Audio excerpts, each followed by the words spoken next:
2020년 12월 16일 오후 2시입니다. 지금부터 서울 동남권 노동자 생활 및 노동 실태 보고 정책 토론회를 하겠습니다. 먼저 개회사로 동남권 노동자 종합지원센터 센터장을 맡고 계신 최삼태 센터장님의 개사가 있겠습니다. 반갑습니다. 안녕하십니까. 개사라기보다 시작하는 인사말로 진행하겠습니다.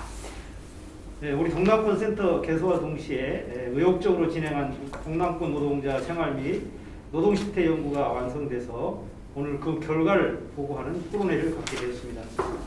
이번 연구는 특별시 중에서도 아주 특별한 강남 4구의 노동 실태 조사인 만큼 그 의미가 상당하고 많은 분들이 관심을 갖고 계신 것으로 알고 있습니다. 이에 따라 연구 결과가 나오면 다양한 분야의 여러 관계자분들을 모시고 규모 있게 고견을 듣는 자리를 마련할 계획이었습니다만 코로나19로 인한 국가적 비상 상황으로 인해서 부득이하게 이렇게 언택트로 진행하게 되었습니다. 코로나19가 취약계층 노동자들을 더욱 고통 속으로 몰아넣고 있는 것이 현실입니다. 그러나 우리는 코로나 이전부터 이미 4차 산업이 스타트업이냐 하는 경제산업 구조의 변화와 플랫폼 노동의 확산 등 급격한 고용 구조 변화를 맞고 있습니다. 동남권, 그러니까 이 강남 4구는 이러한 변화가 시작되고 확산되는 중심지입니다. 이러한 측면에서 이번 연구는 이 지역 노동자들의 생활 실태와 인식을 직접 들여다봄으로써 그동안 우리가 갖고 있던 운동 관성적 시각을 교정할 단초를 제공하고 있다고 생각합니다. 실제 거주지는 강남 4구가 아닌 대다수, 흔히 이런 노동자들 유목형이라고 부릅니다만 이런 노동자들이 겪고 있는 어려움, 일자리 형태와 세대의 변화 속에서 근속과 이직에 대한 개념 또한 과거와 많이 달라지고 있음을 확인했습니다. 모쪼록 오늘 연구보고와 토론회가 동남권의 노동 환경과 현장 노동자들의 어려움을 깊이 인식하는 계기가 되고 서울시의 노동정책의 참고가 되기를 바랍니다. 우리 센터도 오늘의 연구와 토론 결과를 센터의 활동 방향에 잘 반영하여 동남권 지역 노동자들의 실질적인 노동 환경 개선과 권익 향상을 위해 노력하겠습니다. 코로나19로 어려운 요건에서도 최선을 다해 좋은 연구 결과를 내어주신 연구진의 노고에 경의를 표합니다. 바쁜 일과 중에도 설문, 심층 면접 등에서 기꺼이 응해주신 많은 노동자 여러분 고맙습니다. 내실 있는 연구 진행을 위해 도움을 아끼지 않으신 자치단체 관계자 여러분, 그리고 오늘 발제와 토론에 수고해주신 모든 분께 진심으로 감사의 인사를 전합니다. 고맙습니다.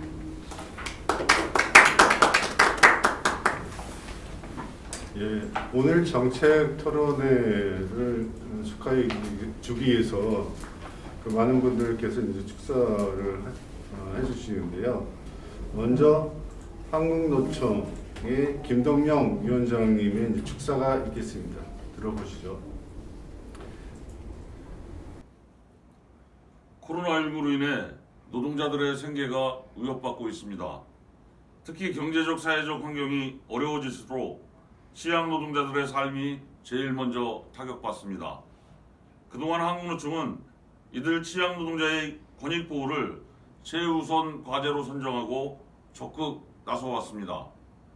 동남권 서울특별시 노동자 종합지원센터가 처음으로 동남권 노동자들의 노동 및 생활 실태 조사를 진행하고 개선 과제와 정책 대안을 제시하는 자리를 마련했다고 들었습니다. 이번에 발표될 조사 결과와 정책 대안에 한국노총도 많은 관심을 기울이고 있습니다. 이번 토론 자리에서 제시된 다양한 의견들이 취약 노동자 문제를 해결하는 데 자양분이 될 것이라고 확신하고 앞으로 취약 노동자 권리 보호를 위해 동남권 센터와 힘을 모을 것입니다. 코로나19 확산으로 어려운 시기에도 뜻깊은 자리를 마련해 주신 관계자 및 전문가분들께 감사의 인사를 드립니다. 감사합니다.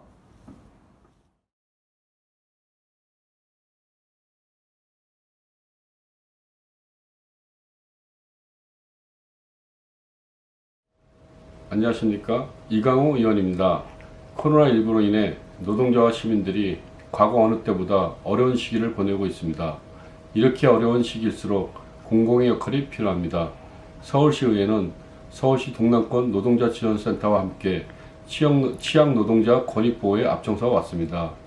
노동계 출신인 저 역시 동남권 센터가 출범할 때부터 힘을 보탰고 많은 기대를 갖고 적극 지원해 왔습니다. 동남권 센터는 이런 기대에 어긋나지 않게 지난 1년간 제 역할을 해왔다고 생각합니다. 오늘 동남권 노동자들이 생활 및 노동 실태를 점검하고 정책 과제에 대해 논의하는 자리를 마련하는 것은 지역별, 업종별, 취약 노동자들을 지원하는 센터의 역할이 본격화되는 시작이라고 볼 수 있습니다.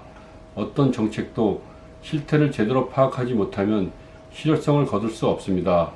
취약 노동자 정책이 실효성을 거둘 수 있도록 이번 토론회에서 좋은 의견이 많이 도출되기를 기대하며 저 역시 서울시 의원으로서 물심양면으로 지원할 것을 약속합니다. 실태조사와 정책 연구를 위해 고생하시는 모든 분들께 감사의 인사를 드립니다. 고맙습니다. 예, 마지막으로 제21대 국회 기획재정위원회의 김주영 의원께서 축사를 해주시겠습니다. 안녕하세요. 더불어민주당 김포시갑 국회의원 김주영입니다. 서울특별시 동남권 지역 노동자 생활 및 노동 실태 조사 결과 발표와 정책 제안 토론회 개최를 진심으로 축하드립니다. 지난 2019년 저는 한국노총 위원장으로서 취약 노동자에 대한 정책 지원이 시급하다는 판단에 따라 서울시의 지원기관 설립을 적극 건의한 바 있습니다. 이와 같은 노력으로 설립된 동남권 서울특별시 노동자 종합지원센터가 코로나19에도 불구하고 취약 노동자 지원을 위해 다양한 사업을 진행하고 있습니다. 저를 비롯한 한국노총의 노력은 물론 최삼태 센터장님과 많은 동지들의 활동과 집념들이 결실을 맺는 것 같아 뿌듯함을 느낍니다. 취약 노동자 지원이 정책 실효성을 거두기 위해서는 지역 환경과 업종별 현황이 충분히 고려되어야 합니다. 이번 토론회는 이런 측면에서 아주 의미가 있는 그런 자리라고 할 수 있습니다. 동남권 노동자의 생활과 노동 실태를 정확하게 조사하고 서울시와 자치구의 예산 등을 종합적으로 분석해 개선해야 할 과제와 필요한 정책들을 제시한다는 점에서 취약 노동자 정책의 실효성과 효과를 높일 수 있을 것으로 기대하고 있습니다.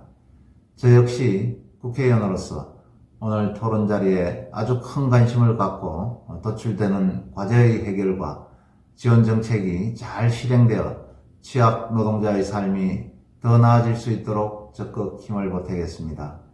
이 자리에 함께해 주신 모든 토론자분께 감사의 마음을 전합니다. 감사합니다. 예, 이상으로 기회사와 축사를 다 들었는데요. 저는 오늘 정책 토론회의 사회를 볼 한양대학교의 임상훈 교수입니다. 반갑습니다. 오늘 그 정책 토론회는요, 크게 이제 세 단계로 진행될 텐데요. 첫 번째가 이제 두 분의 연구자의 이제 주제 발표가 있습니다. 그 다음에 두 번째가 그 세 분의 이제 그 토론자의 이제 토론이 있을 거고요. 그리고 이제 마지막에 이 정책 토론회에 참여하신 분들 중에서 그 이러저러한 질의가 있으면 그 질의를 받고 두 번째 단계에서의 이제 토론자분들께서 이제 그 토론의 내용들을 담아서 두 분의 발제자께서 거기에 대해서 이제 대답을 하는 시간이 이제 맨 마지막 시간이 되겠습니다. 저희가 원래는 한 2시간 정도를 계획을 했는데요.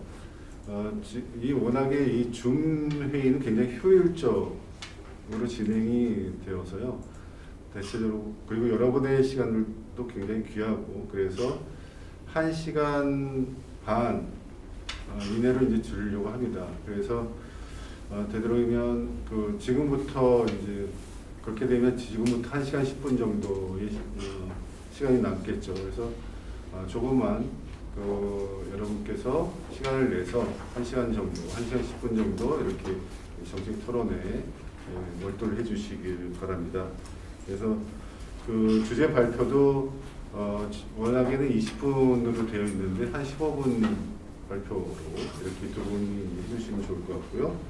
그 다음에 토론자 분들께서도 원래는 10분씩 토론을 해주시기로 되어 있는데 한 7분 정도씩 이렇게 해주시면 좋을 것 같습니다. 이 트랜지션 시간이 있어서 아마 우리가 이렇게 노력을 해도 1시간 10분 정도는 충분히 될 것 같은데요. 어쨌든 오늘 첫 번째 단계인 두 분의 연구자로부터 1주제, 2주제 발표를 듣도록 하겠습니다. 그럼 먼저 워크인 연구소의 곽상신 실장으로부터 동남권 노동 및 생활환경 실태조사 주제 발표를 듣도록 하겠습니다. 자, 곽 실장, 네. 시작해 주시죠. 네, 반갑습니다. 저는 이번 동남권 노동 생활 실태조사에서 실태조사를 담당한 워크인 연구소의 곽상신이라고 합니다. 저희 실태조사는 설문조사를 중심으로 진행을 했고, 설문조사는 6월부터 한 달 정도 진행을 했고, 길거리에서 지나가는 우리 노동자들 대상으로 랜덤 방식으로 설문조사 진행했습니다. 코로나 때문에 조사가 어려웠는데 그래도 한 1,031명이 조사에 응집해 주셔가지고 전체 표본 샘플에는 큰 문제가 없는 것으로 그렇게 확인됐습니다.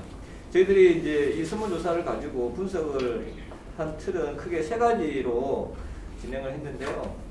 첫 번째로는 이제 이 동남권 노동자들의 생활 실태를 전국 단위와 또 서울 단위 그리고 동남권 단위 이렇게 세 개의 그룹으로 나누어서 공통점과 차이점을 이렇게 이제 분석을 했고, 두 번째로는 동남권 내에도 4개구가 존재합니다. 강남, 서초, 송파, 강동 이 4개구 간의 생활과 노동 실태 관련돼서 서로 비교를 해봤습니다. 마지막으로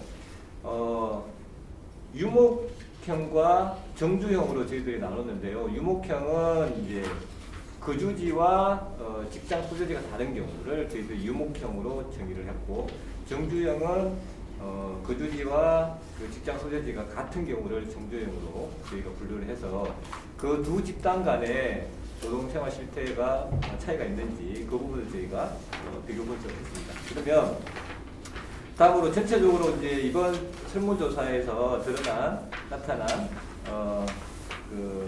기초 생활 실태와 관련해서 간략하게 설명을 드리겠습니다. 전체 1,031명 응답자 중에서 남성 여성 비율은 6대 4 정도로 나타났고, 기혼자가 조금 더 많은 것으로 나타났고 있습니다. 성별, 문표, 직종은 주로 사무 종사자들이 많았고, 그 다음에 서비스 종사자들이 많이 표집이 되었습니다.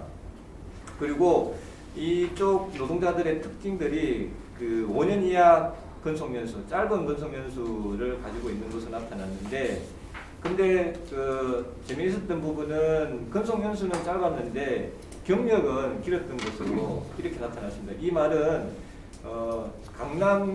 동남권 지역 내에 그러니까 근무한 기간은 짧았으나 이 사람들이 이제 그 직종에 종사한 기간은 길어서 결국은 이직을 자주 했다라고 하는 것을 저희들이 확인할 수 있었습니다.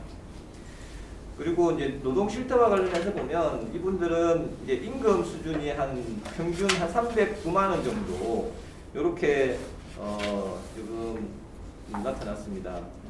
노동 시간과 관련해서는 연장 근로를 거의 하지 않는 것으로 많이 나타났고요. 출퇴근은 유연 출퇴근을 하고 있는지, 특히 이제 코로나 영향을 받고 있는지 그런 부분들을 확인해 보고 싶어서 물어봤더니 대부분이 5페이지 상단에 95% 정도가 정시 출퇴근을 하고 있다, 이렇게 응답을 했습니다. 전체적으로 임금과 복지 후생을 보면 이 만족도 부분에서 불만족 응답이 좀 비율이 낮았어요. 그래서 임금이 한 309만 원 정도 평균 표집되었는데, 근데 이 부분에 대해서 그렇게 불만이 높지 않다, 이런 응답이 나타났고, 고용 불안 부분하고 장시간 노동에 대해서도 불안하지 않다, 이런 부분이 나타나고 있었습니다. 그런데 이제 여기서 이제 저희들이 좀 주목할 부분이 이해대변 기구가 거의 낮다는 점인데요.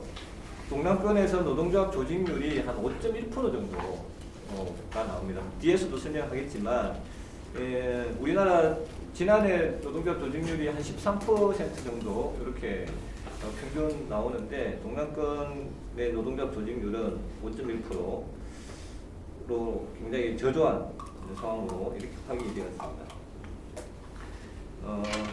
그리고 이제 아까 이제 초에 서두에 말씀드렸듯이 정주형과 이제 유목형의 비율을 저희들이 한번 보니까 정주형보다는 유목형 비율이 높더라. 한 6대, 정주형 비율이 한 36% 정도, 그리고 유목형 비율이 한 63% 정도. 이렇게 직장 소재지와 거주지가 다른 노동자들이 우리 동남권 노동자에는 많이 분포하고 있다. 이렇게 설명드릴 수가 있겠습니다. 다음은 이제 주제별 교차 분석을 한번 시도를 했는데요. 7페이지부터 좀 설명을 드리겠습니다. 저희가 이제 이 교차 분석을 하는 이유는 이제 앞으로 동남권 노동센터가 사업의 주 대상자를 선정할 때 참고할 수 있도록 저희들이 분석을 해보는 데 의미가 있는데요. 저희들이 분석해 보니까 실제 이제 강남구나 서울시가 동남권에 대해서 이제 특화 산업으로 진행하는 것들이 있습니다. 예를 들면 정보통신산업이라든지 마이스 산업이라든지 이제 그런 부분들에 대해서 저희들이 이제 일단 통계조사를 해보니까 의외로 이쪽 부분은 좀 표집이 좀 적게 됐어요. 그래서 정보통신 분야와 그 마이스 산업 같은 경우에 종사자가 조금 적었고, 대신에 오히려 뭐 의료 산업이라든지 이런 부분들 쪽에서 좀 많이 나타났고, 금융이라든지 사무 이쪽 부분에서도 많이 표집이 됐습니다. 그리고 그 다음으로 이제 좀 우리가 관심 있게 봐야 될 것이 이제 9페이지 두 번째 동그라미 부분인데요. 우리가 이제 사업을 기획할 때 직장 소재지하고 이제 거주지가 이제 다른 경우 우리가 대상을 어디다 포커스를 둘 거냐의 문제인데요. 여기서 저희들이 이제 쪽이 안 맞아. 쪽이 안 맞아요. 아, 그래요? 죄송합니다. 이게 제가 가지고 있는 자료집하고 서로 페이지 수가 안 맞아가지고.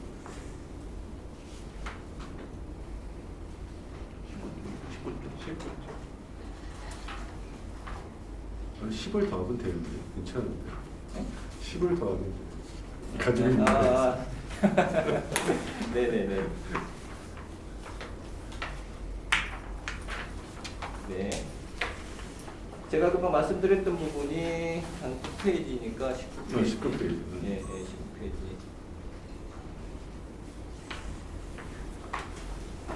거기서 10도에서 그냥 발표. 네네네. 여기 페이지를 보시면 한 21페이지 이렇게 보시면 될 것 같습니다. 우리 자료 1페이지, 21페이지에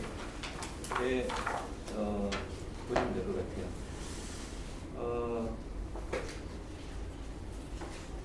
그리고 이제 그 다음으로 이제 우리가 이제 20페이지 하단에 거기 내용이 나와 있습니다. 보면 이제 거주지와 직장 소재지가 다른 경우에 직장 소재지를 중심으로 기획할 경우에 우리가 그 사업 효과성이 낮아질 수 있다. 이런 부분들이 좀 우리가 앞으로 사업을 할 때 주의를 해야 되지 않겠냐라고 하는 것을 저희가 좀 확인할 수 있었고요. 그 다음에 이제 21페이지에 동그라미 밑에서 두 번째 부분도 한번 주의 있게 봐야 될 부분인데, 노동자 이해대변 기구 존재 여부가 업종과 직장 규모, 근속 연수에 따라서 매우 차이가 많아서 이해대변도를 분석할 때도 조금 주의가 필요합니다. 예를 들면 금융보험업종 이쪽 부분은 이제 노동자가 존재하는 직장 단위 비율이 약간 좀 높았어요. 그러니까 금융과 보험업, 운수, 창고 이쪽은 좀 높았고, 그리고 교육 서비스업은 뭐 거의 조직률이 안 나타났습니다. 개인도 마찬가지. 이런 부분들은 이제 사회현상들하고 이제 얼추 비슷하게 맞아떨어지는 부분인데, 그래서 이제 우리가 이제 노동교통합지원센터의 어떤 정책 대상이 취약계층이라고 봤을 때, 특히 이제 노동조합 조직률이 낮은 집단이 어느 업종과 직종인지를 우리가 이런 데이터를 통해서 확인할 수 있을 것 같습니다. 그다음 이제로 볼 게 이제 서울과 전국 동남권을 비교하는 분석 결과를 한번 살펴보겠습니다. 22페이지부터 시작을 해볼게요. 이제 임금을 한번 보면 전국 평균 임금이 253만 원 정도 이렇게 나오고, 서울 평균 임금은 296만 원 정도로 나오는데 동남권은 309만 원. 전체적으로 동남권 노동자 임금 수준이 전국과 서울보다 조금씩 높은 것으로 이렇게 확인이 되었습니다. 그리고 이제 근속 연수나 노동 시간, 사회보험 이런 부분들도 동남권 노동자들의 그 생활 실태가 전국 단위나 서울 단위보다는 그 좋은 것으로 이렇게 나타났는데요. 그런데 이제 문제는 이제 소득, 소비, 생활 속에서 이제 이 격차 부분이 크다는 것을 확인할 수 있었습니다. 예를 들면 이 동남권에는 고소득층의 비율이 높았어요. 또 저소득층의 비율도 높고, 상대적으로 이 동남권 지역의 노동자들은 다른 지역보다 이 양극화 현상들이 좀 심하게 나타났다라는 부분들이 우리 이번 조사에서 좀 확인이 되었다고 이렇게 설명드릴 수가 있겠습니다.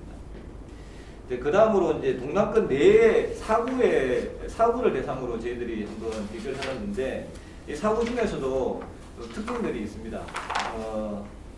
25페이지부터 쭉 한번 보면 이 업체 수나 이 직종의 내용들도 사구마다 조금 특징이 다르게 나타나는데요. 근데 전체적으로 비슷한 거는 이제 그 서비스업 쪽의 서비스와 판매 이쪽 부분들이 상당히 좀 비중이 높았고, 강동구 같은 경우에는 상대적으로 보건업 쪽의 비중이 조금 높게 나타났고, 또 건설업 이런 부분들은 건설업과 건설업의 비중이 높고, 도소매업 이런 부분들이 굉장히 이제 전체적으로 비중이 높았는데, 강동구에는 상대적으로 이제 보건업 이런 부분들이 좀 높게 나타났고, 서초구 같은 경우에는 이제 금융업 이런 부분들, 금융업과 강남구도 금융업 쪽에 많이 비중을 크게 차지했고, 또는 이제 강남구 같은 경우에는 그러니까 전문 과학 서비스 기술업 이쪽 부분이 비중이 높았어요. 그리고 이제 사업관리 이쪽 부분이 높았고, 서초구 같은 경우에는 이제 건설업 이런 부분들이 이제 비중이 높고, 그래서 이 각 구마다 약간의 이런 그 업종별로 이렇게 좀 특징들이 나타나고 있다는 것을 좀 저희들이 사업을 할 때 좀 참고할 필요가 있을 것 같고요. 두 번째 이제 근로 조건을 보면 27페이지입니다.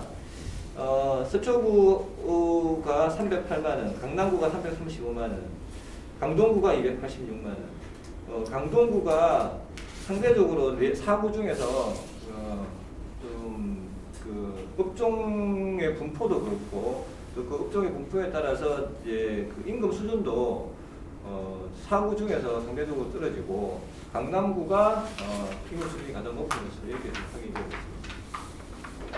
그래서 이제 향후에 이제 이런 부분들을 가지고 우리가 이제 그 좀 지역을 포커스를 할 때 좀 상대적으로 그 취약한 뭐 강동구나 그 송파구 이쪽으로 좀 저희들이 주목을 해야 될 필요가 있지 않겠나 이런 생각이 듭니다.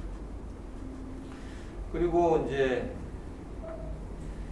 뭐 나머지는 다 아까 말씀드렸던 것 비슷한데 조직률 분포를 한번 차후를 이렇게 비교해 보면 전체도 조직률이 5.1% 아까 낮다고 말씀드렸는데 강남, 서초, 송파, 강동 이렇게 비교해 보니까 강동이 가장 조직률이 떨어져요. 그러니까 이제 아까 봤듯이 근로 실태, 근로 조건도 안 좋은데 조직률도 낮아요.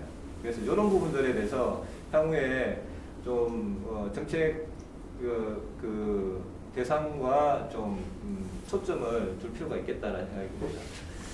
그리고 그 다음에 이제 정주형과 유목형 노동자를 비교해 보는 분석을 해봤는데요. 29페이지부터 시작을 해보겠습니다.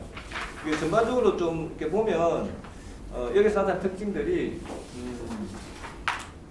정주형보다는 유목형 노동자들의 그 소득 수준이 조금 높은 것으로 나옵니다. 이 이야기는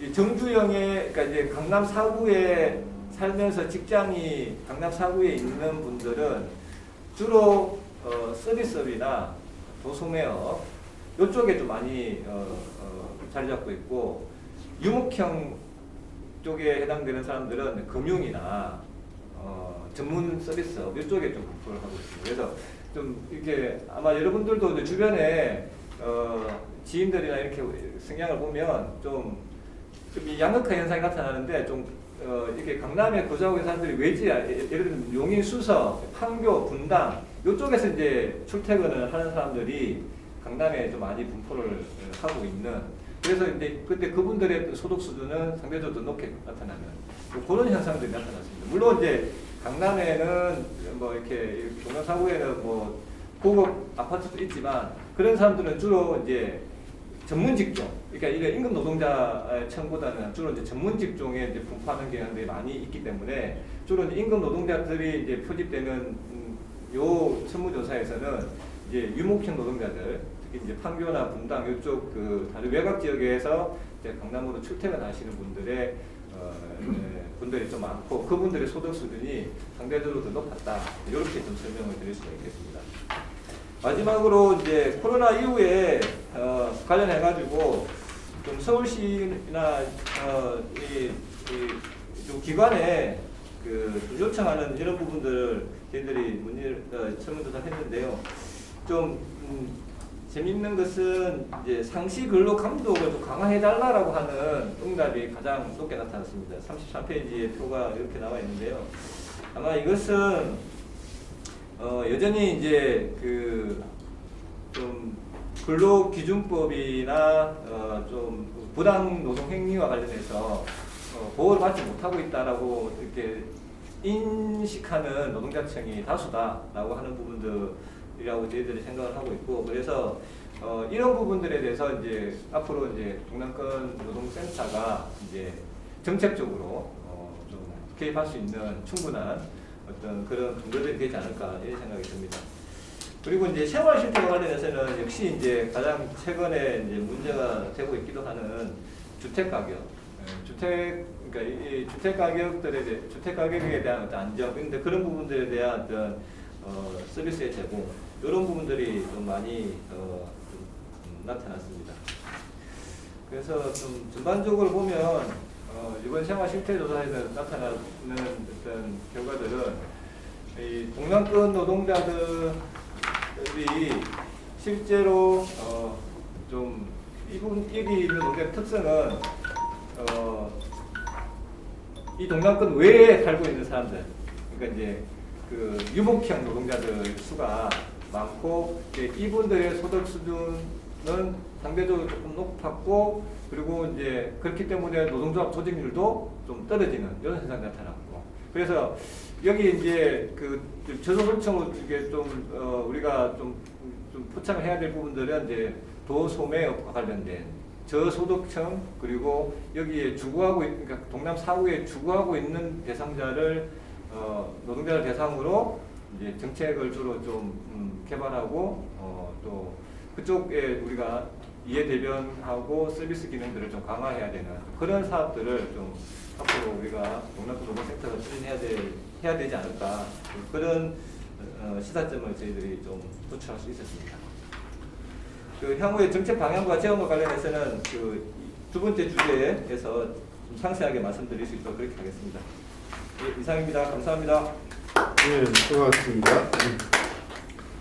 그 발표 자료를 잠깐 이제 간단하게 말씀을 요약을 하면, 그 동남권에서 일하는 노동자들이 다 동남권에 살지 않더라. 도리어 동남권에서 일하는 노동자들 100 중에 65는 동남권 밖에서 살더라. 그리고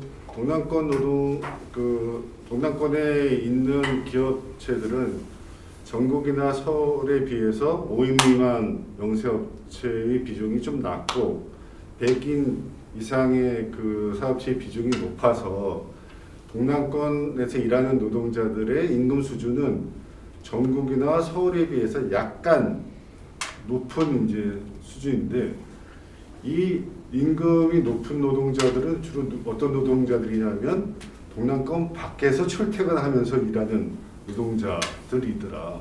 도리어 동남권에서 살면서 동남권에서 일하는 노동자들은 그 안 좋은 일자리, 그 임금이 낮은 그 서비스 업종에 종사하는 그런 노동자들이 많더라. 이제 이런 부분입니다. 그리고 그래서 그 전국이나 서울에 비하면 임금 수준도 높고, 또 노동자들이 자기 그 직장 또 일에 대한 만족도는 높다고 이제 얘기했지만, 흥미로운 점은 노조 조직률이 전국이나 서울에 비해서도 훨씬 낮은 5%밖에 안 되는, 즉 100명의 노동자 중에서 5명만이 노조에 가입하고 있고 95명은 노조에 가입하지 않는 그런 실정이고, 그래서 표면적으로는 근로계약서나 이런 것들이 그 잘 써져 있는 것처럼 노동법이 잘 지켜지는 것처럼 보이지만, 그 많은 노동자들이 서울시나 노동부에 대해서 요청하는 것은 근로감독을 좀 강화시켰으면 좋겠다.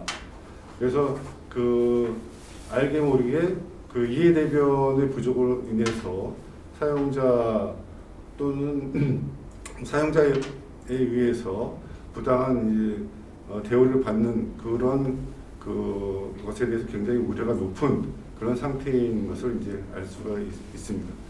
네, 다음은 그 동남권 노동 정책 현황 분석 및 전략 사업을 어떻게 가져가야 될 것인가에 대해서 그 한양대학교의 티칭 페로우 있는 박성국 대표로부터 발제를 듣도록 하겠습니다. 네, 발표해 주시죠. 네, 반갑습니다. 박성국입니다.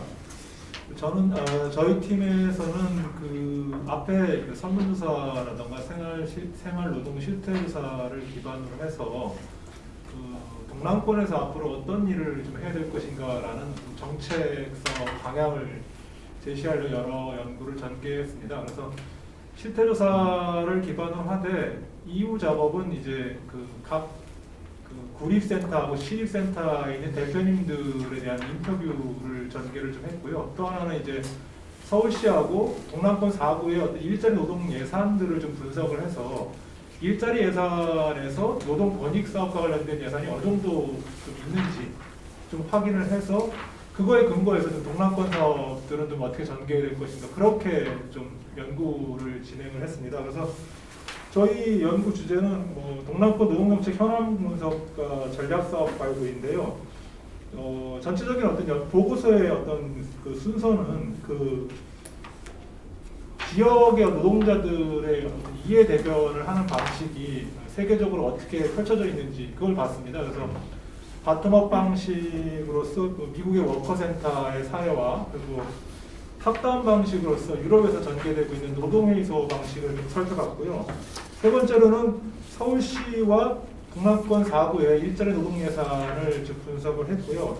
네 번째로는 구립센터와 시립센터에 있는 대표님들을 인터뷰를 해서 최근의 고민들을 좀 들어봤습니다. 그래서 그걸 바탕으로 저희가 동남권센터라는 어떤 권역의 어떤 정책을 제시하기보다는 권역의 어떤 위상과 역할을 어떤 방향에서 좀 정해야 될 것인가를 먼저 고민했고, 그거에 관련해서 구립과 시립센터들 간에 함께 할 수 있는 사업, 마지막으로는 동남권센터가 해야 되는 사업, 이런 식으로 정책 정책 방향을 설정을 해서 제안을 했고요. 시간이 좀 없는 관계로 이 정도로 설명한 다음에 정책 대안을 구체적으로 설명하는 걸로 하겠습니다. 페이지 숫자로는 77페이지에 정책 제안을 설명하는 걸로 구체적으로 설명하는 걸로 하겠습니다. 그 첫 번째 정책 제안과 관련된 주제는 서울시의 노동자 종합 지원센터의 위상과 역할 재정립인데요. 서울시는 2021년 현재 25개의 센터를 구축하는 계획을 세우고 있는데, 올해 말 현재 구립센터, 구립노동자 종합지원센터는 16개, 시립센터는 4개, 그리고 광역센터인 서울 노동권익센터, 서울 감정노동자 권리보호센터 등 한 22개 정도의 노동자 지원센터를 만들고 있습니다. 이렇게 해서 구립센터, 시립센터, 광역센터라는 어떤 그 네트워크 형태로 만들어져 있는 거죠. 서울시는 그 워커센터, 워커라운드 계획에 따라서 노동센터를 구축을 해서 느슨하게 회의소 위원회 형식으로 워커라운드라는 것을 구축을 해서 서울시가 노동권익센터를 통해서 간접적으로 관리하는 방식으로 이 전체적인 어떤 이 22개 노동센터 운영을 방향을 정했던 것 같습니다. 하지만 저희가 구립센터 대표님들로부터 들어본 결과, 그 서울시가 노동권익센터를 통해서 그 구립센터들 그리고 시립센터들의 어떤 그 원래 회의를 통해서 사업도 조율하고 방향도 같이 좀 다듬는 방향으로 전개해 보려고 했으나, 사실상 그 이게 느슨한 연결체이고 위계구조가 없는 상태에다가 또 구립센터는 구조례에 따라 설립이 됐고, 시립센터나 노동권익센터의 경우에는 시의회의 조례에 따라 설립됐기 때문에 서로 간에 강제성이 없습니다. 그래서 사업 조율이 안 된 데다가 사업 중복도 좀 많았고, 사실상 이게 초창기에 박원순 시장이 9년 동안 재임하시면서 초창기에 4개로 시작했다가 22개로 확장되는 과정에서 사실상 이거 자체가 조정되고 조율되는 부분이 좀 필요했었는데 그게 좀 부족했다라는 지적들이 상당히 많았고, 지금에 와서 서울시의 이 노동센터 체제가 미국의 워커센터하고 똑같냐? 워커센터는 자발적으로 생겨서 노동조합과 주정부의 지원을 어느 정도 받고 그냥 운영하는 데고요. 이렇게 체계적으로 구립과 시립과 광역으로 존재하는 형태는 아니었다고 봅니다. 서울시는 미국의 워커센터 범위를 이미 넘어갔다라고 생각이 되고요. 그런 상태에서 지금은 그 미국의 워커센터가 미국의 다원주의 체제 하에서 워커센터 자체가 경쟁 체제로 운영되는 형태가 아니라 이제는 좀 조정이 좀 필요할 때가 왔다. 저는 그렇게 생각합니다. 그랬을 때 가장 좀 참고해 볼 만한 세계적인 모델은 유럽의 노동회의소 모델이다. 사실상 유럽의 노동회의소 모델 같은 경우는 자치행정 조직이라서 우리나라 지금 노동센터하고 상당히 다른 모습을 띠고 있지만 사업 내용에서는 참고할 만한 사항들이 되게 많은 거라고 봅니다. 그리고 그 조직 체계라든가 위계 체계들을 조금씩 본받을 필요가 있다 생각이 들었고요. 그래서 이런 고민들 속에서 대안들이 여러 대표님들 구립센터 대표님들이 그 대안들을 제기해 주시고 계시는데 78페이지 표로 정리를 좀 해봤습니다. 오늘 토론자분들은 다른 제안도 해주시는 것 같기도 한데요.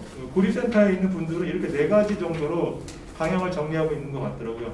첫 번째로는 서울시가 광역센터를 행정체계에 편입해서 시립구립센터를 직접 관리한다. 즉 노동권익센터를 행정체계로 편입하는 방식이죠. 이미 경기도 같은 경우는 그런 방식으로 운영하고 있는 걸로 알고 있습니다. 장점은 강한 위기구조를 통해서 사업 집행과 관리 효율성을 도출할 수 있고요. 단점은 구립센터와 시립센터의 자율성과 독립성이 상실되면서 서울시가 관리 비용이 증가되고 경직성이 우려되는 단점이 예측되고 있습니다. 두 번째 방안은 노동재단 신설 방안인데요. 서울시가 노동재단을 신설해서 시립구립센터를 간접 관리하는 방식인데, 예컨대 노동권익센터, 감정노동센터, 직장남센터를 병합해서 통합노동센터를 구축하는 거죠. 그러니까 이런 장점은 이로부터 나타나는 장점은 노동재단을 통해서 사업 조율과 역할 분담이 가능하고, 이렇게 조율됐기 때문에 통일적인 사업 효과가 나타날 수 있다는 거죠.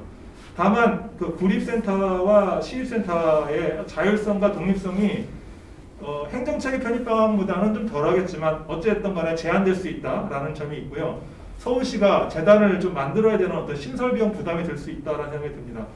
현행 유지 방안도 제시되고 있는데요. 현행처럼 구립, 시립, 광역센터를 느슨하게 연결해가지고 협력 체계를 좀 강화하는 방안인데요. 예컨대 그 시립과 구립의 역할을 좀 많이 부여하고 광역센터가 직접 사업 비중을 좀 줄이는 방식으로 이런 협력 체계를 강화하는 방안인데요. 구립과 시립의 자율성과 독립성이 유지되고 자치구 특성에 맞는 사업을 집행할 수 있다는 장점이 있습니다. 단점은 여전히 지금과 같은 문제점이 나타날 수 있다는 거죠. 사업 조율 규제와 중복 사업, 예산 비효율적 집행, 그리고 낮은 사업 효과가 나타날 수 있다는 겁니다. 마지막 방식으로는 아까 말씀드렸던 것처럼 노동회의소로의 전환 방안인데, 노동회의소로 전환하기 위해서는 국회 입법이라던가 그 시의회라던가 구의회로부터 그 조례 개정이 좀 필요로 합니다. 이 경우에는 그 자율성과 독립성을 바탕으로 자치 행정 조직과 거버넌스를 구축할 수 있다는 장점이 있습니다. 하지만 현재 노동회의소에 대한 낮은 인지도와 입법 가능성이 좀 적기 때문에 또는 또 노동자의 거부감도 있고요. 그래서 노동회의소로의 전환 자체가 쉽지는 않다라는 얘기를 전달해 드리고 싶고요. 이렇게 4가지 방안 정도로 그 대안이 제기되고 있다라고 하는 걸 말씀드리고 싶고요. 두 번째로는 이제 구립과 시립 광역센터 간의 사업 분담과 특성화 모델입니다. 이전에 예산에 대해서 좀 말씀을 드리고 싶은데, 여러분도 아시다시피 서울시의 올해 2020년 예산은 39조 5천억 원 정도입니다. 이 가운데서 그 일자리 노동 예산은 저희가 분석하기로는 약 2조 원, 약 5% 정도에 해당이 됩니다. 그 중에서 그 서울시에는 그 노동민생정책관실이라고 노동사업을 전담하고 있는데요. 이 노동민생정책관실이 관할하고 있는 예산은 6,300억 원 정도 됩니다. 6,300억 원 중에서 노동권익보장 사업에 해당하는 예산은 230억 원 정도 됩니다. 이 230억 원은 어디다 쓰이냐면은 현재 노동권익센터와 시립, 구립 노동센터의 그 시설과 예산 지원, 사업비 지원으로 쓰이고 있습니다. 그런데 여러분도 아시다시피 시립센터는 지금 권역센터는 평균 7억 4천만 원 정도의 1년 예산을 사용하고 있고요. 구립센터는 3억 5천만 원 정도의 예산을 사용하고 있습니다. 시립센터는 6명, 구립센터는 4명 정도의 인원이 활동하고 있습니다. 이 가운데서 구립센터의 경우에는 3억 5천만 원 중에서 인건비가 60%, 그리고 사업비가 40%에 해당합니다. 그러면은 3억 5천 중에서 60%를 빼면은 1억 5천 정도가 남습니다. 이 가운데 그 법률 사업하고 법률 지원 사업하고 훈련 사업이 50%에 가까이 해당이 됩니다.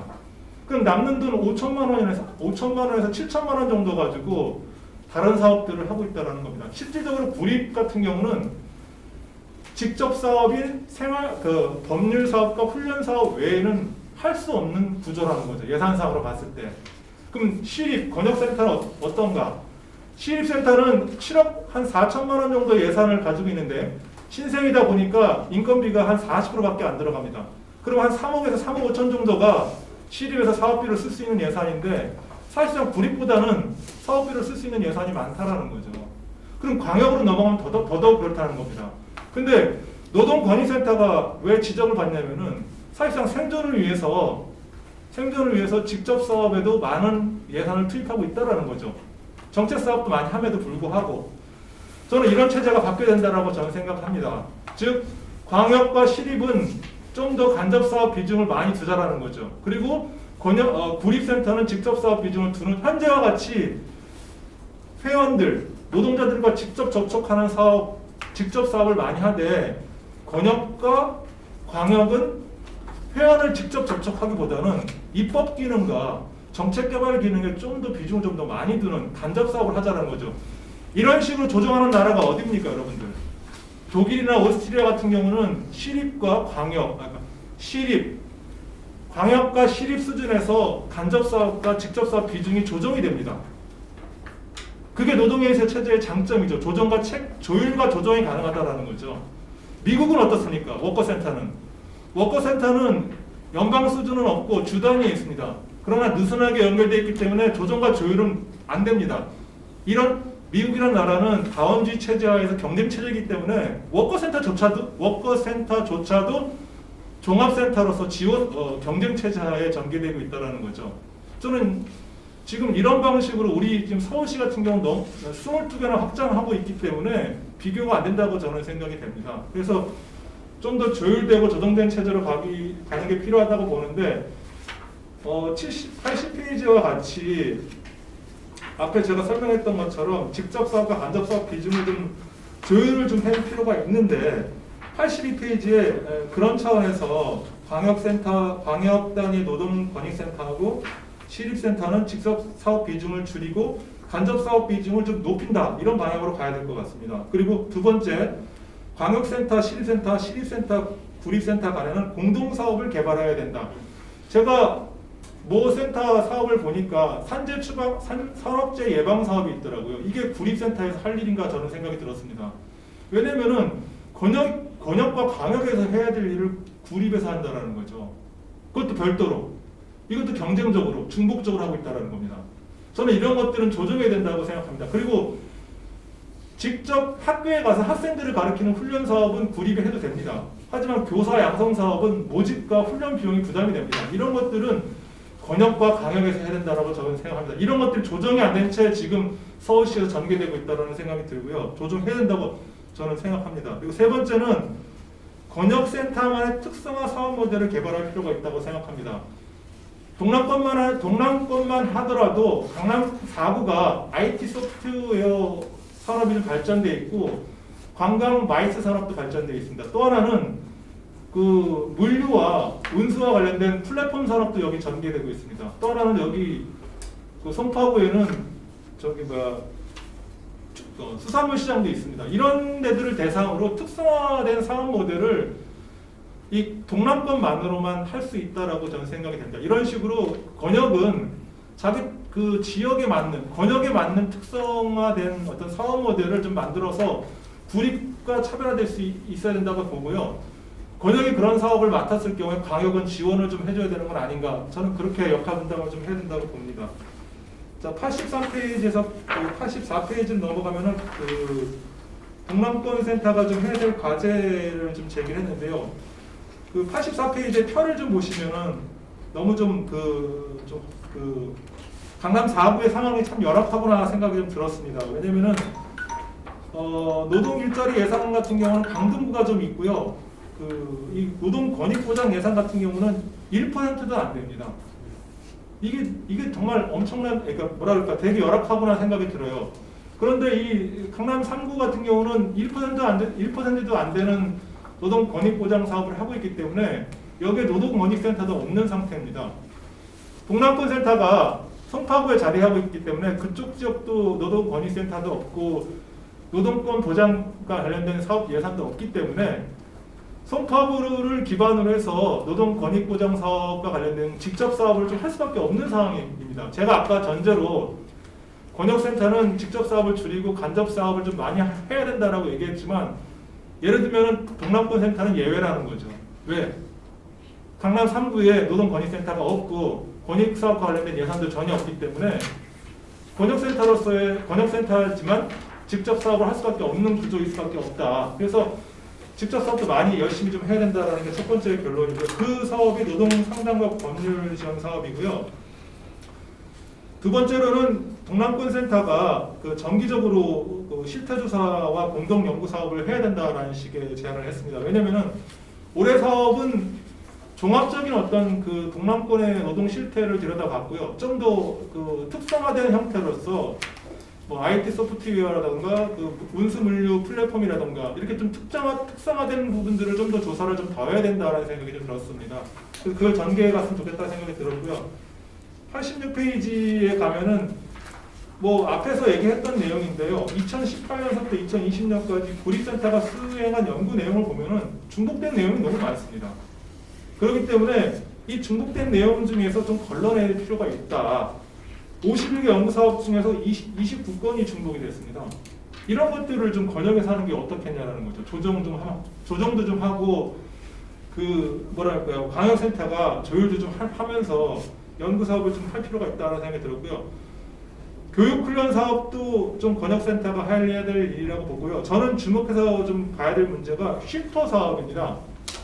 그 민주노총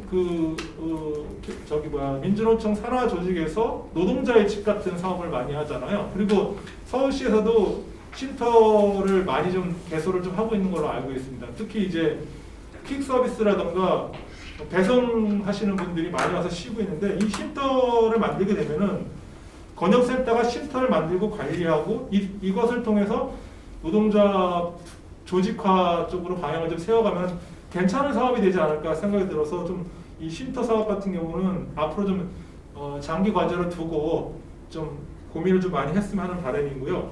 이렇게 직접 사업을 전개를 하되 간접 사업으로서 노동자 조직화와 관련된 사업도 좀 해야 된다.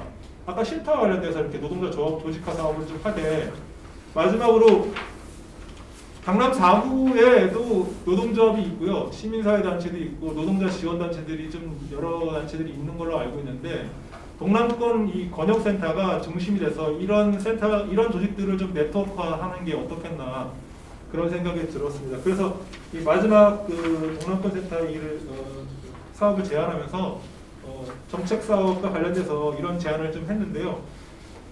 좀 이렇게 이야기를 하다 보니까 이 동남권 센터는 직접 사업과 간접 사업을 다 하다 보니까 너무 일을 많이 하라고 하는 건 아닌가 그런 생각도 들긴 하는데 불가피한 부분이 좀 있는 것 같습니다. 그래서 다른 권역에 비해서 동남권이 좀 열심히 좀 일을 해서 모범적인 어떤 그 권역이 좀 됐으면 하는 게 바람이고요.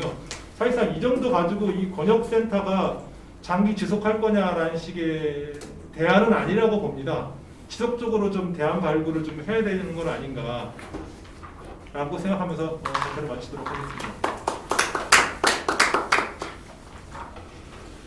예, 여기 이제 발표하신 분들이나 이제 그 토론에 참여하신 분들은 노동자 권익센터에 대해서 익숙하니까 뭐 구립, 시립, 뭐 광역 이런 것들 많이 말씀하시는데 아마 줌 방에 이 토론 정책 토론회를 보시는 분들은 잘 모르실 거예요. 어쨌든 지금 현재 서울시에는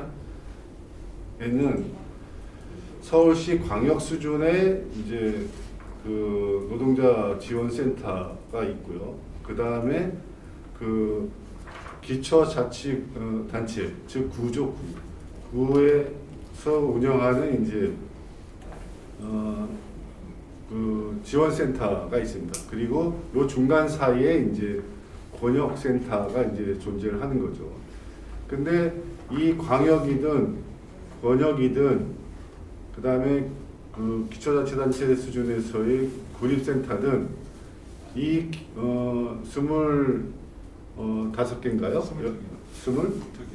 22개 중에서 하나를 제외하면 전부 다 그 위탁해서 운영을 하는 방식입니다. 즉 뭐냐면 노동자의 이해를 대변하겠다고 하는 한국노총이나 민주노총이 있을 수 있고 또는 비정규센터처럼 조그만 이제 그 조직이 있을 수 있는데 이들 조직한테 이제 그 너희 운영을 해라. 그럼 우리가 서울시가 돈을 주겠다 또는 구청이 돈을 주겠다. 뭐 이런 식으로 이제 운영이 되는 거죠.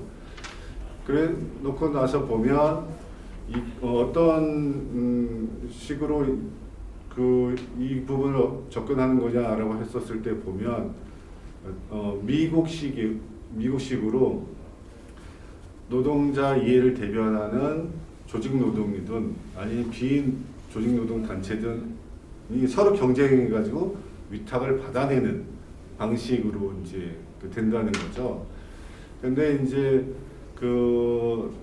박성국 대표, 발제했던 박성국 대표는 이미 그런 경쟁 방식으로 이 22개의 센터를 운영하기에는 이미 우리 너무 규모가 커졌고 사회적 투자도 크기 때문에 이제는 조정과 조율을 강조하는 방식으로 이제 센터가 운영이 돼야 되겠다라고 하는 것을 이제 강조했습니다.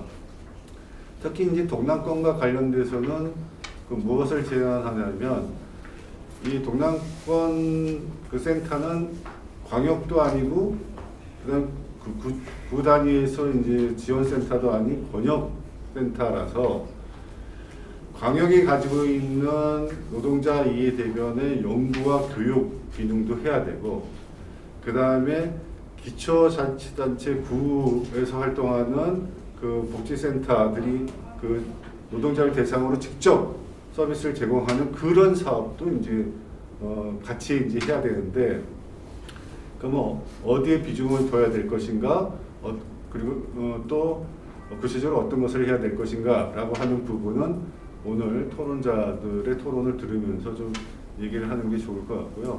다만 이제 마지막으로 강조하는 것은 동남권의 4개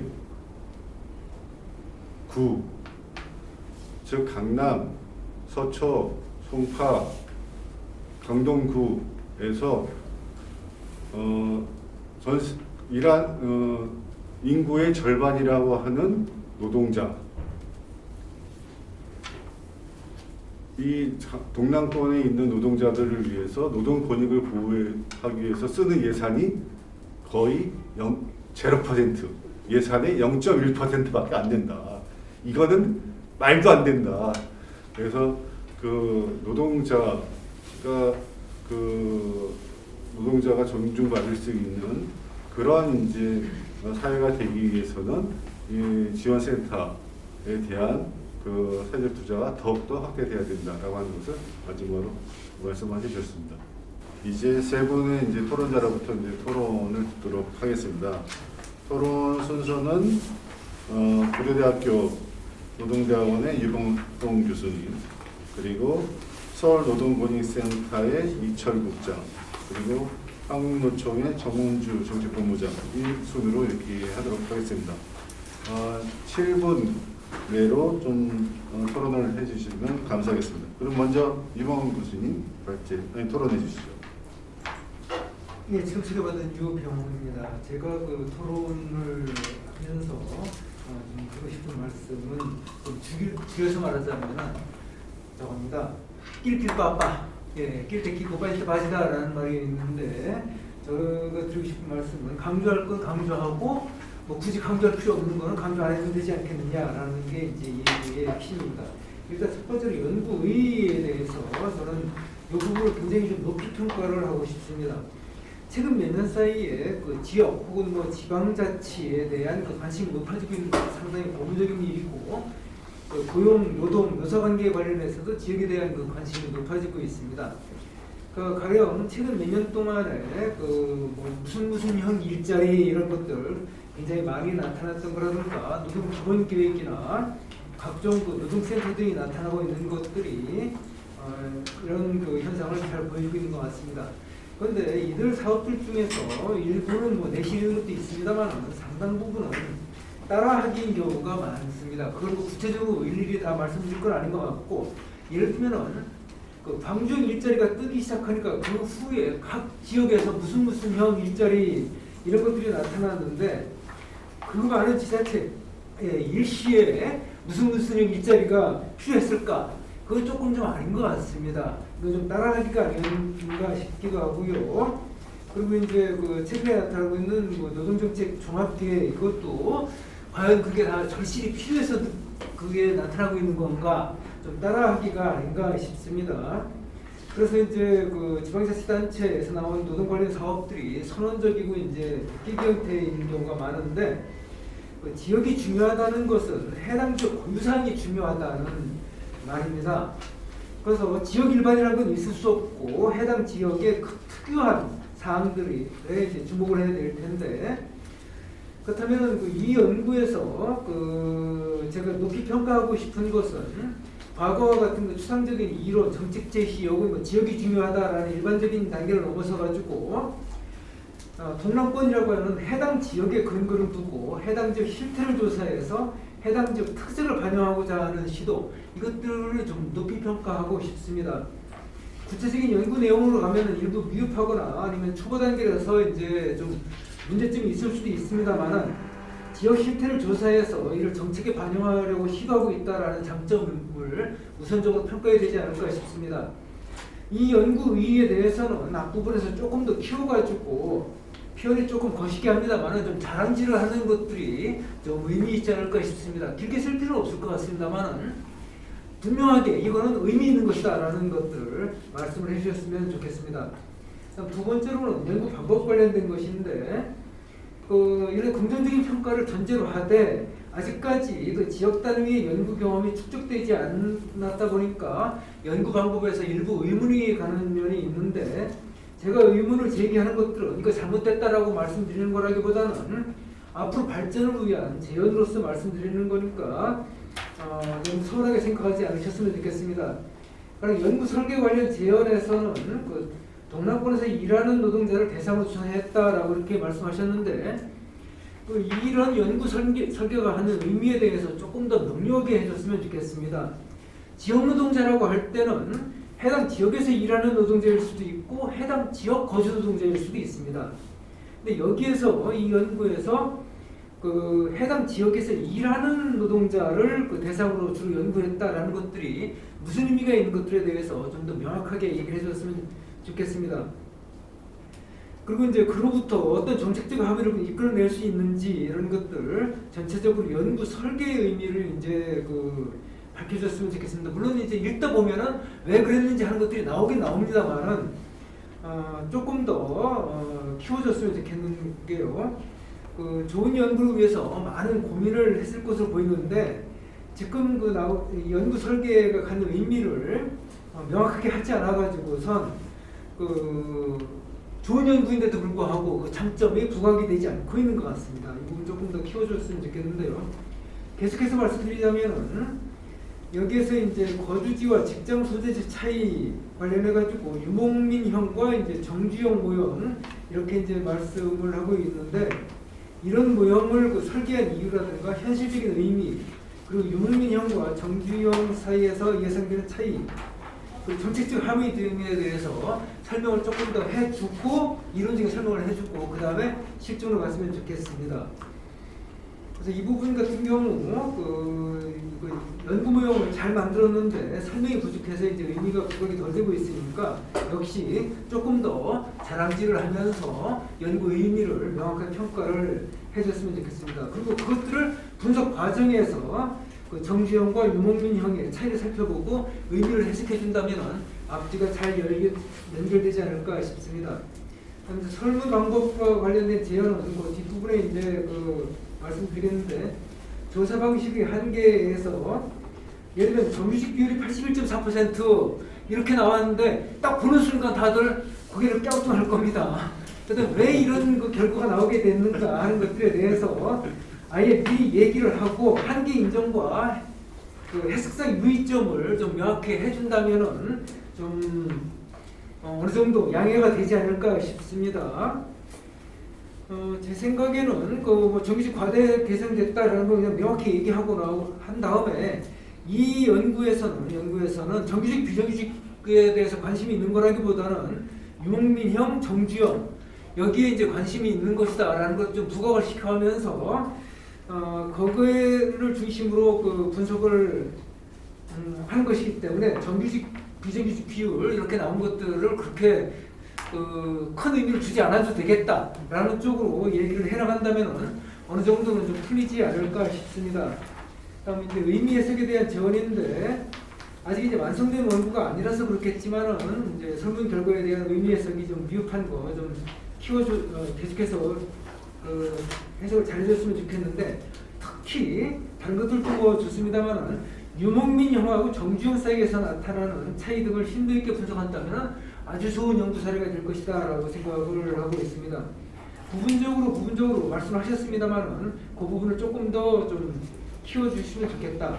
다만 예를 들면 101조 맨 마지막에 나온 것처럼 고용 형태를 중심으로 교차 분석한 결과 정규직은 비정규직에 비해서 학력과 근속 연수가 높고 남식의 비중이 더 높은 결과를 보이는 것, 뭐 이런 것들은 사실 안 봐도 알고 있는 거고 다른 데서 연구 더 잘 된 것들 많이 있습니다. 굳이 뭐 이런 얘기들을 할 필요가 있을까? 아예 그 생략하거나 간단하게 넘어가는 것도 좋을 것 같습니다. 그래서 그 연구 의미는 높이 평가하시고 여기서 가지고 있는 한계는 딱 보지 이런 한계를 가지고 있지만 그럼에도 불구하고 이 연구 자료는 의미 있다라는 것들을 밝혀줬으면 좋겠다라는 것들입니다.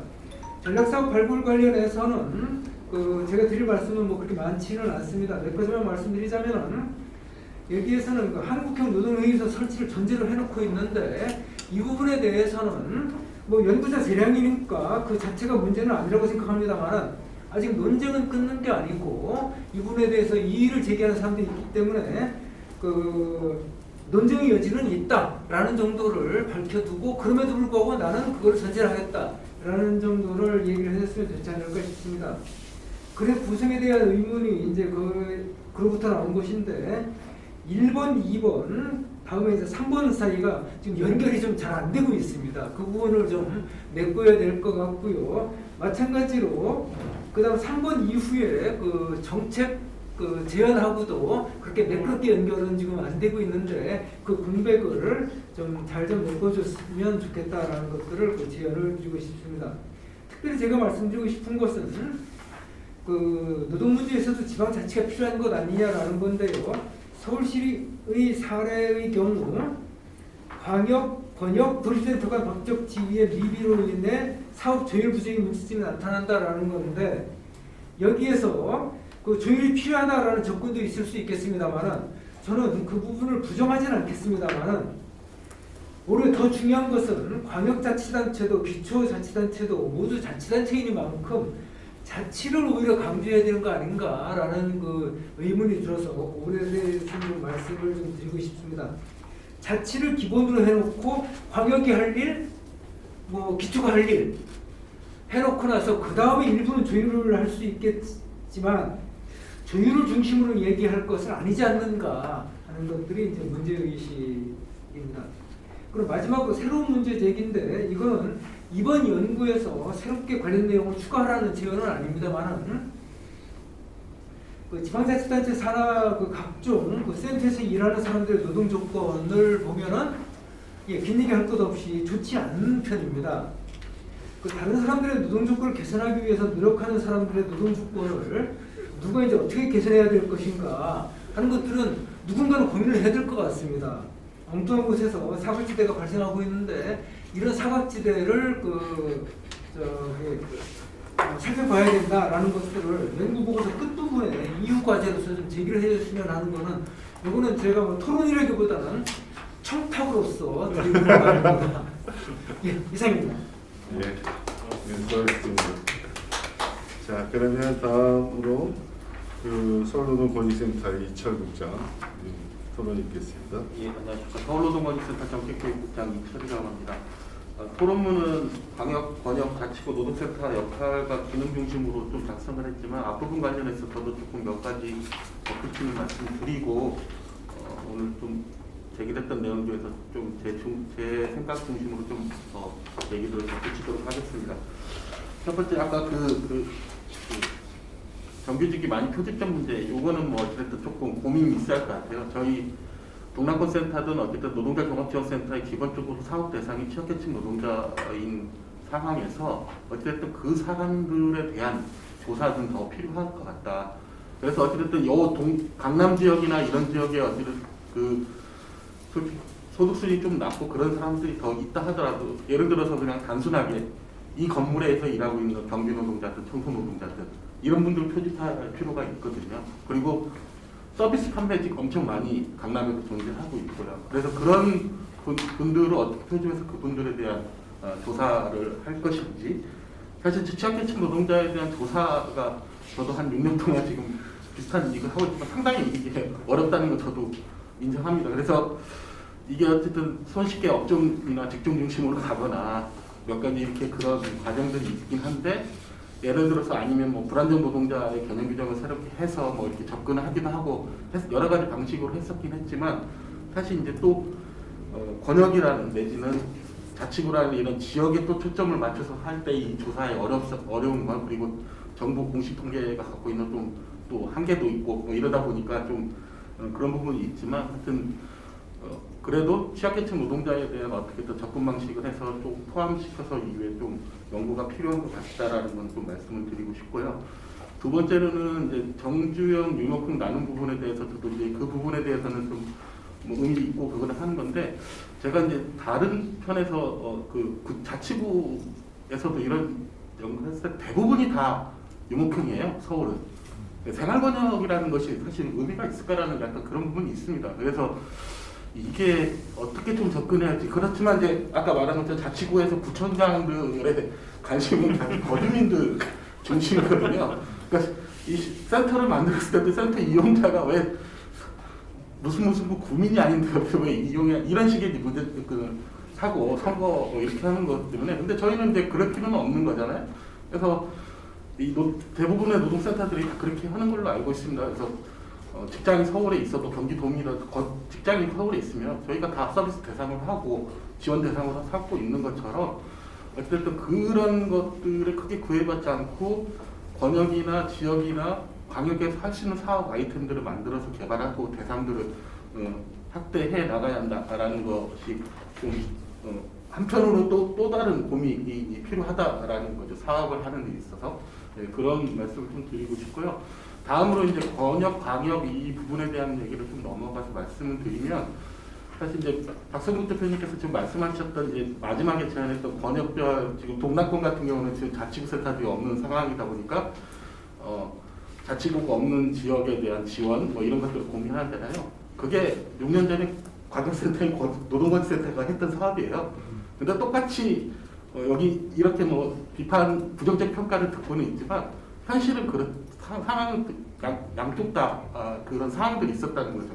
4개구가 운영됐을 때 저희들한테 요청하는 것, 자치구 센터가 없는 지역에 직접 서비스를 제공한다고 하지만 운영협의회에 들어오시는 운영위원들도 항상 지적하는 거, 건의센터 직접 서비스가 많다, 이거 줄여라 얘기를 하지만 사실상 실제 수요나 요구 조건들은 그런 상황들이 아니었다는 거죠. 그러나 이제 지금 자치구 센터들이 늘어나면서 이 역할과 조정의 기능과 관련해서는 사실 계속 강조가 되었고, 제가 기억하는 이상 17년부터 중간지원 조직, 광역 노동허브 기능 이런 것들이 강조가 됐어요. 그러면서 사실 그 센터장 협의회 체계도 사무국장들이 분기에 한 번씩 모여서 협의했던 구조를 집행성을 높이기 위해서 센터장이 월 1회 참여해서 공동 협의하는 구조로 만들어 그런 원래 정례화하는 과정을 거쳤죠. 이게 서울의 지금 현실에서 이게 어떤 제도나 조례나 어떤 근거 없는 상태에서 뒤바뀔 수 있는 건 아니거든요.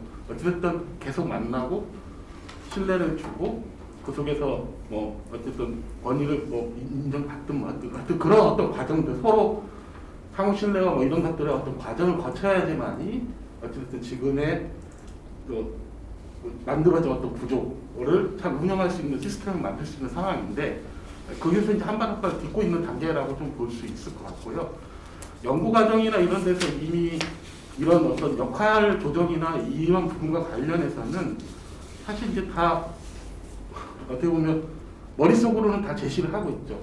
광역센터니까 당연히 정책 의제 설정해야 하고 그런 거 아니야, 이렇게 다 얘기되고 있고, 권역이면 뭐 이런 걸 해야 하는 거 아니야, 자치구에서는 현장 밀착형 해야 하는 거 아니야, 다 얘기가 되고 있었던 건 알고 있는 사실입니다. 그러나 실제 운영하고 하는 데 있어서의 협력과 공동사업이나 이런 거에 있어서는 아직까지 그런 경험들이 없었기 때문에 그걸 좀 만들어야 할 것 같고요.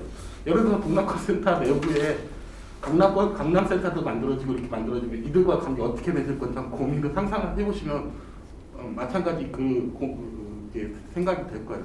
그러나 이제 이런 고민들은 있죠. 그러니까 아까 말씀드린 법적 지위 뭐 이런 얘기 하셨는데 조례나 뭐 이런 어떤 근거로 통해서도 이게 없어요. 그리고 사실 이렇게 만들어졌을 때 수탁기관에서도 고민이 있어야 한다고 저는 생각합니다. 왜 이게 민간인탁 방식으로 이렇게 해서 이 사업을 왜 하려고 했는지, 수탁기관에서 그리고 이제 지금 다양한 행정 편입 방식이라든지 재단이든 노동회의소든 이거는 진짜 큰 변화거든요. 그랬을 때 애초에 이 사업을 시작하려는 목적에 대한 진짜 스타기관들의 고민들이 필요해서 이 방향을 좀 정해야 하는 그 근본적인 어떤 좀 문제가 있고요.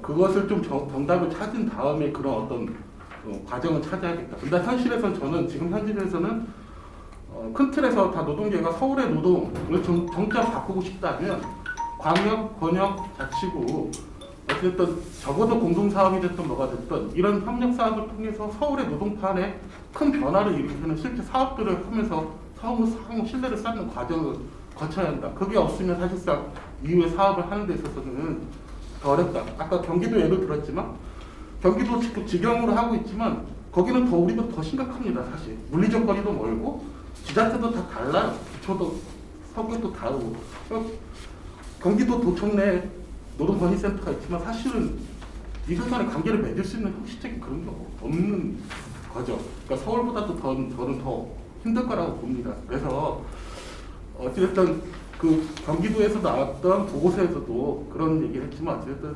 일단은 같이 부딪히면서 사업을 하면서 어떤 상호 간의 신뢰를 쌓는 과정 이거는 기본적으로 좀 가져가야겠다. 그 속에서 어찌됐든 조금 큰 틀에서 기준을 제시한다면 다수가 혜택을 받고 서울의 노동을 바꿀 수 있는 사업 기준을 중심으로 뭔가 사업을 좀 모델들을 만들어내면서 같이 좀 해보는 것 이것부터 시작하는 것으로 했으면 좋겠다. 그래서 그런 어떤 단초를 좀 마련하기 위해서 노력을 하고 있고요. 지금 실제로 이제 서울시에서 이번에 위스탁하면서 제출했던 광역센터가 해야 할 역할로 이렇게 제시됐던 걸 보더라도 그런 부분들이 강조가 돼 있고 있습니다. 그래서 공동사업이 됐던 전략 의제가 됐던 이런 것들을 좀 해나가는 것이 중요하겠다라는 거고요. 그다음에 한 가지 더 말씀드리고 싶은 건 아까 이제 강남 4구의 노동 그 예산 부분 말씀하셨잖아요. 모든 자치구가 그렇습니다. 사실은. 그러니까 노동행정이 자치구에는 부재한 거예요. 그러니까 자치구 센터가 됐던 권역센터가 됐던 사업의 파트너가 없는 겁니다. 집행부서로서는.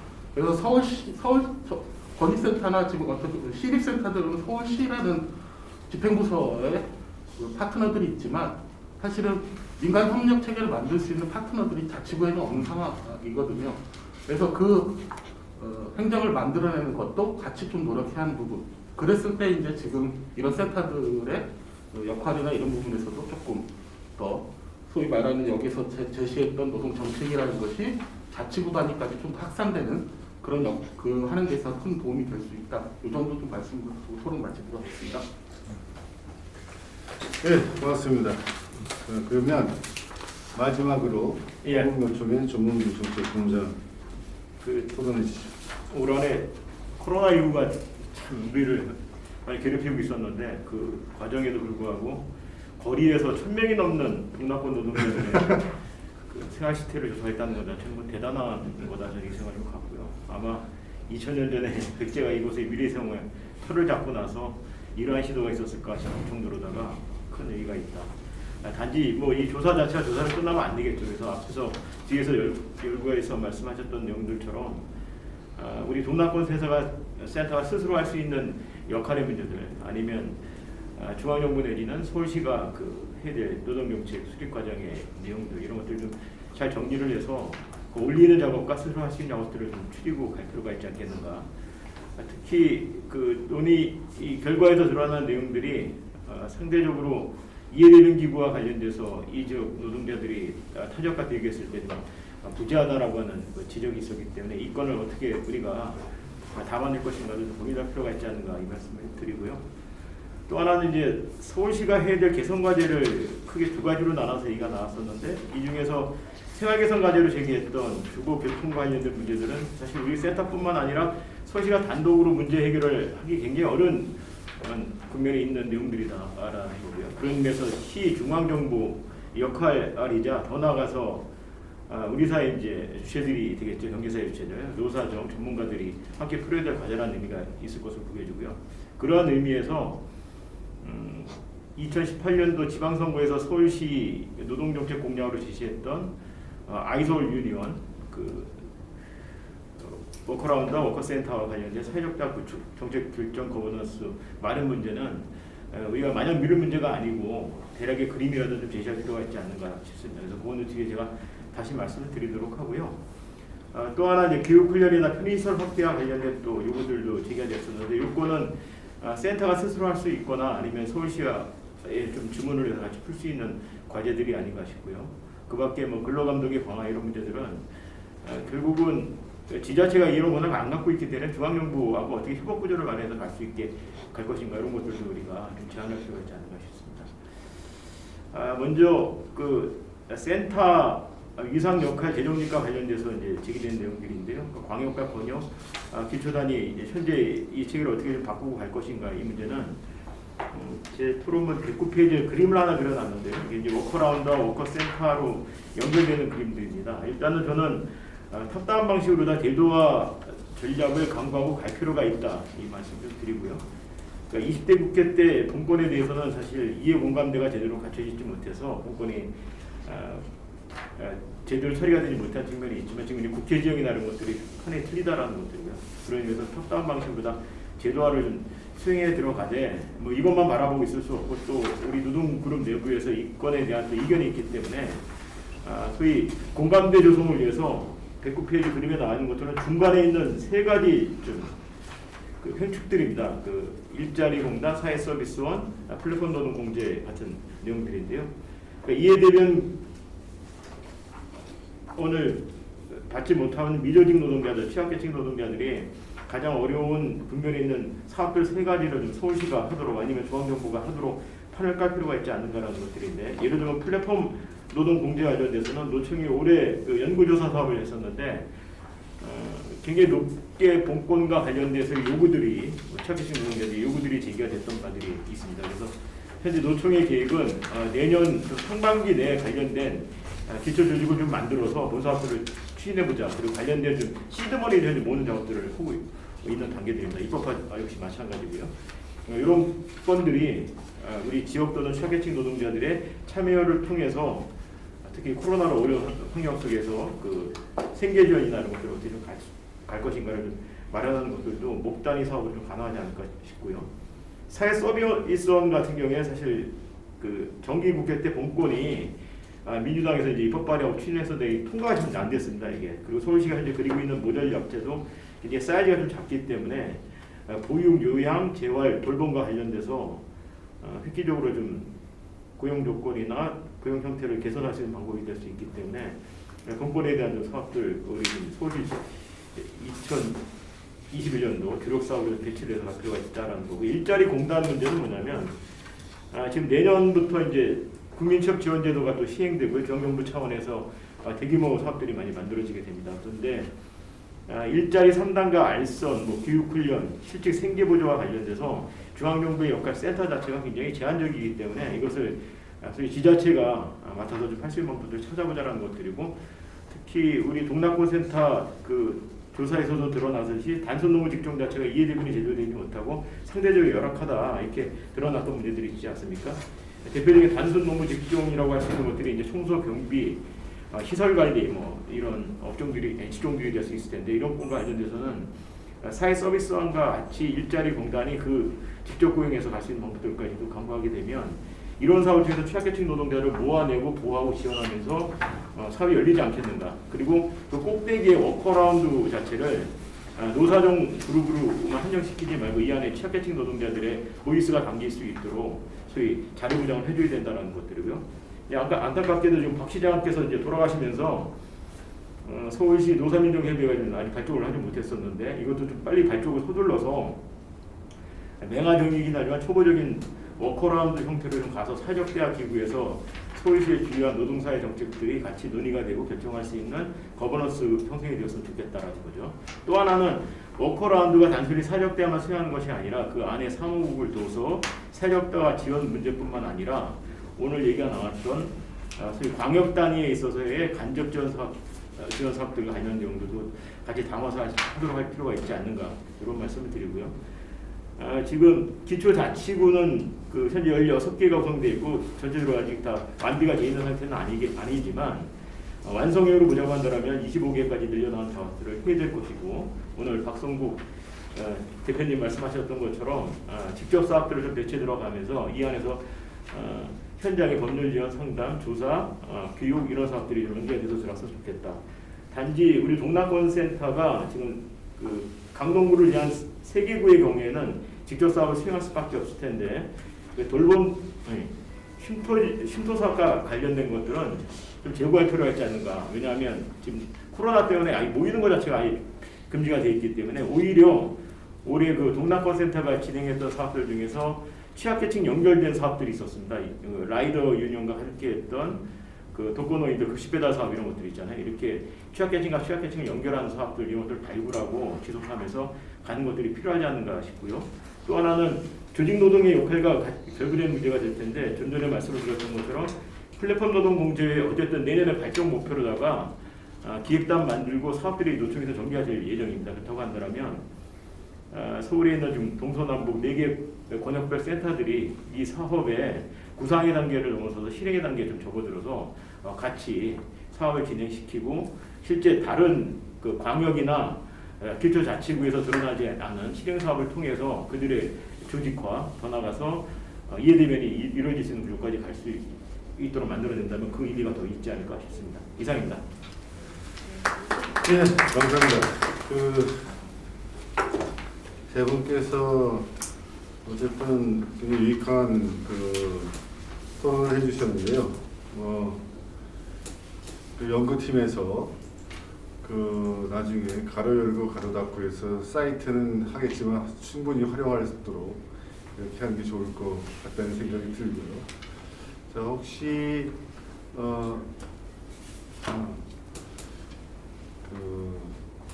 중방에서 참여하시는 분의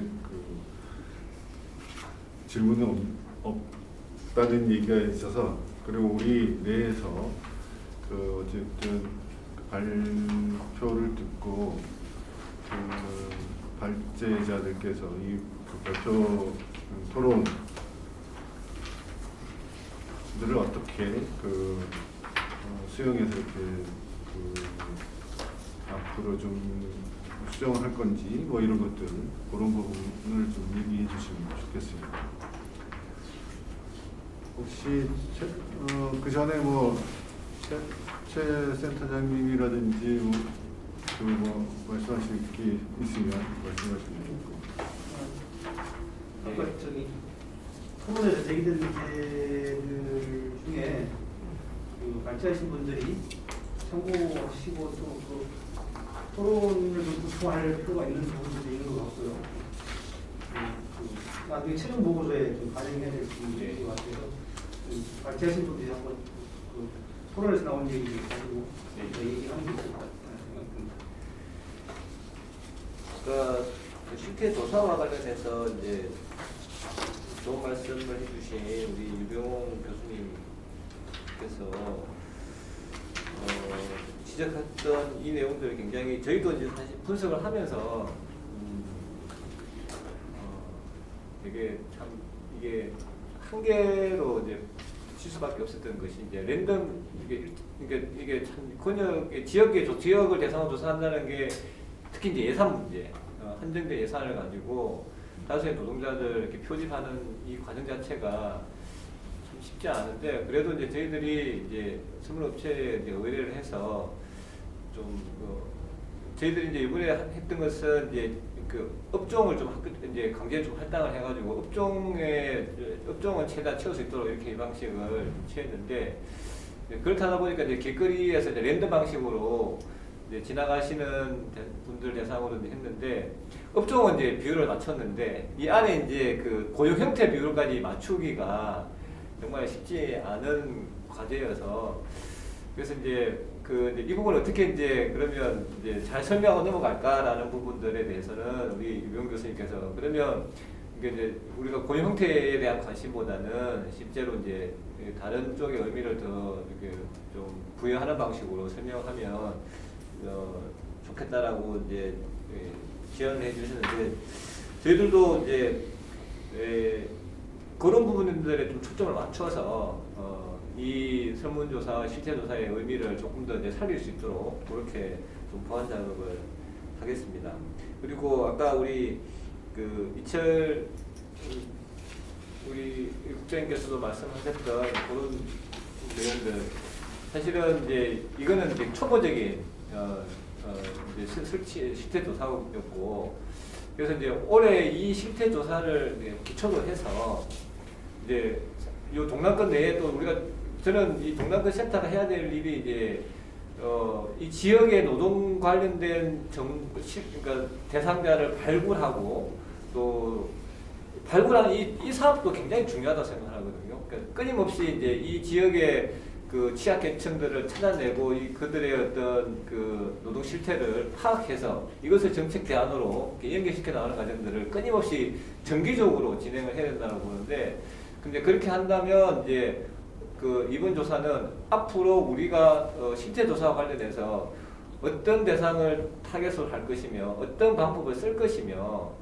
그 결과를 어떻게 활용할 것인가, 이런 부분들을 이제 저희들이 이제 이번 조사를 통해서 이제 했다면 차후에는 이것들이 이제 정기적으로 진행될 수 있는 좀 그런 제안을 해서 정책을 수립하는데 기여할 수 있도록 그렇게 좀 추가로 향후의 어떤 조사 방법과 어떤 이 활용 방법, 이런 부분들을 보완해서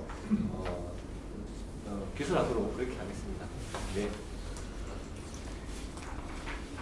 예.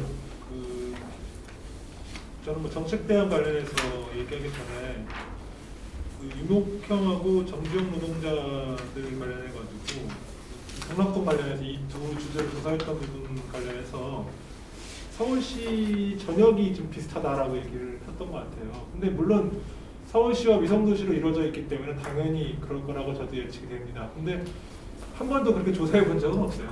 다른 권역까지도. 그러면은 저희가 예상하는 건데 뭐 강남이 좀 더 심하지 않을까라는 생각이 들었던 거죠. 유목형이 많을 것 같다, 다른 지역보다는.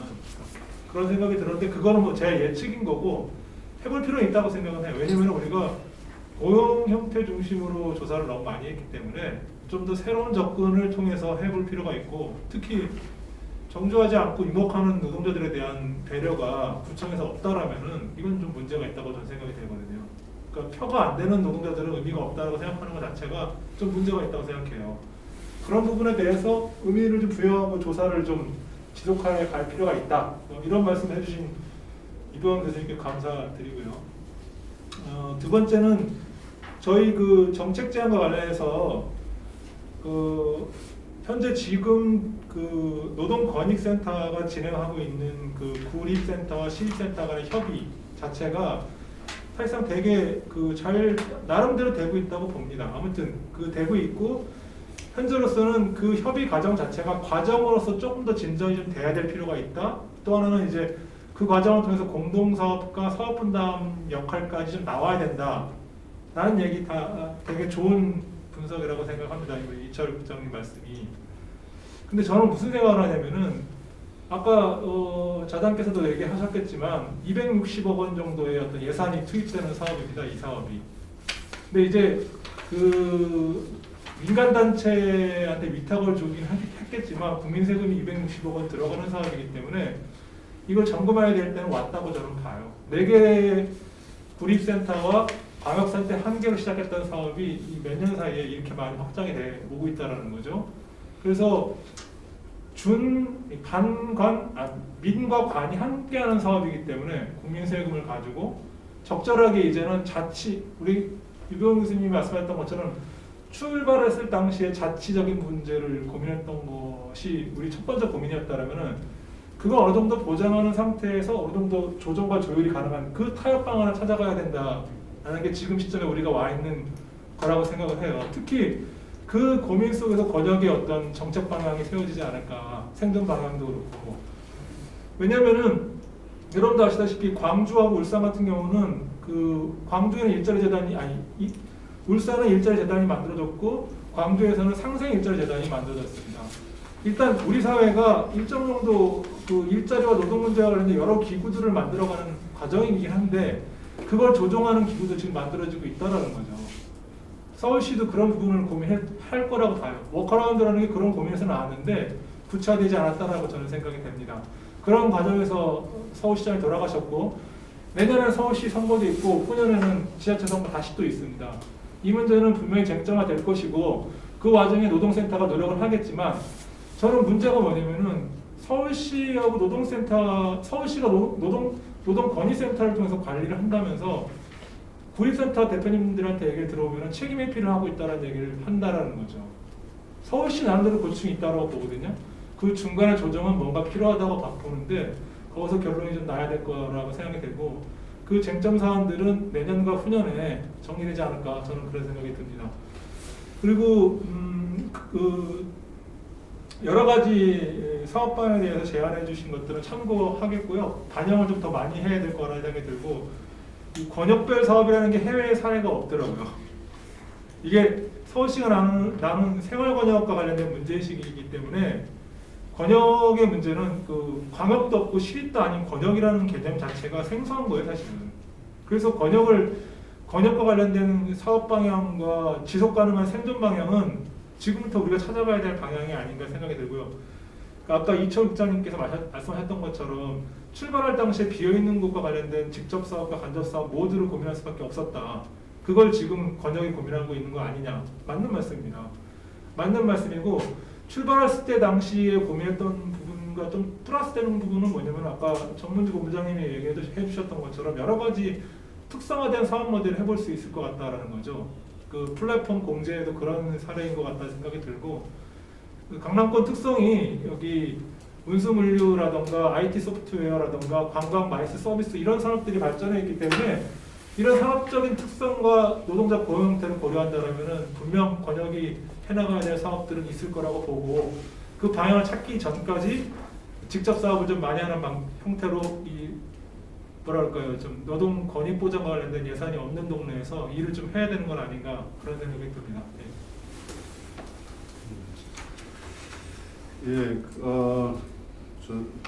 그 오늘 발제 그리고 이제 토론 굉장히 수준이 높은 내용들이어서 저도 많이 배웠고 특히 내가 발표를 들으면서 이철 국장이 이제 지휘했던 거 이제까지 위탁을 준 중앙정부나 서울시 그다음에 기초단체구 이쪽의 문제점이나 이쪽의 접근 방식에 대한 거는 좀 그래도 좀 이해가 됐는데 위탁을 받은 스탁 기구들이 과연 이 광역, 권역, 그다음에 기초단체 수준에서 이 복지센터를 왜 운영을 하려고 하는지와 관련된 접근 방식이나 그런 철학 이런 부분에 대해서 이제 좀 논의하고 고민해야 될 때가 아니냐라고 하는 건 굉장히 중요한 지적인 것 같아요. 이봉 교수님도 남을 위해서 일하지만 자기 것에 신경 안 쓰는데 자기 것도 좀 신경 써라 이런 것도 좀 이제 좀 고민을 해야 되겠지만 그래서 어쨌든 올해 이제 권역 동남권